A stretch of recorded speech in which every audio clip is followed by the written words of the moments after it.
But in the meantime, I mean, while if at all the country will consider that, so how do we consolidate on this? Because at the end of the day, the state of emergency will be called off at some point.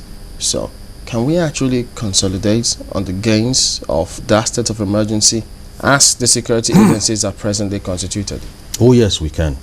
And that brings me to one other area of concern, the compensation thing. Yeah. Mr. President is seeking the approval of the Senate to go right ahead to give the state of emergency a second lease of life. But no compensation for victims of the Boko Haram menace. Now, tactically, that is demotivating.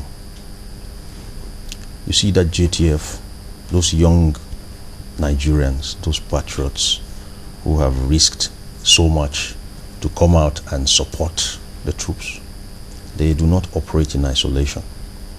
You'll be surprised they were virtually or probably motivated by the loss of a loved one to now support the drive to rid our homes, our territories of terrorists. You don't rule out compensation for those people, or you will be telling them back home to your tents, O Israel. Yeah, but what I'm trying to do is, I wish you could play the president's track and listen to him, because I think he mentioned giving them help. He said something like putting them back on track. Exactly, being able to get back their businesses, but not quite in the way of compensation, because it would seem that when we talk of compensation, the word itself seems to connote, you know, compensating you, giving you back something for something that you lost. If you're talking about compensating for the life of a loved one, how much can we really place on that? But I would think that if you were, you know, going to help someone start a business again, saying you've lost your business, you know, take this amount and start. It's not quite the same amount, as it were, when you're talking about compensation. Do you think it could be a matter of semantics? Really, let's rest it at that.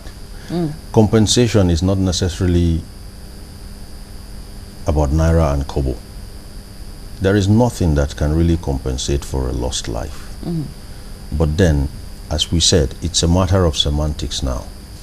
What people construe on the average as compensation is probably some monetary, you know, allocation. But that doesn't do anything for you. But then, I believe compensation does not necessarily have to be monetary. What we are trying to do now is, it borders more on the psychological than it does on the monetary. People should be able to see their government as one that is like comforting. Okay? And I tell you, tacitly, there is room for us to lose grounds on the fight against terrorism, and the adversaries to gain grounds if we don't handle that term of compensation properly.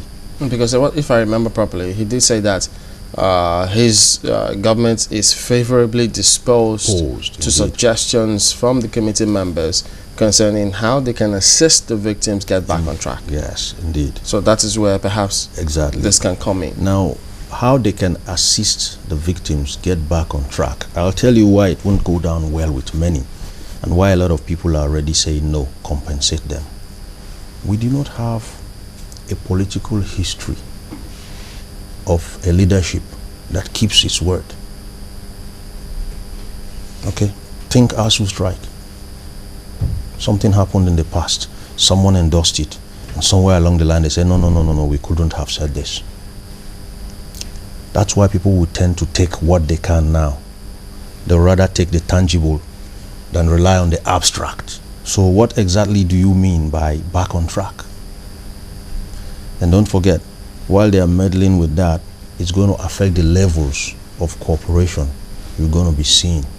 And people will be saying, well, if I lose a loved one, no compensation, by the average strict meaning of compensation.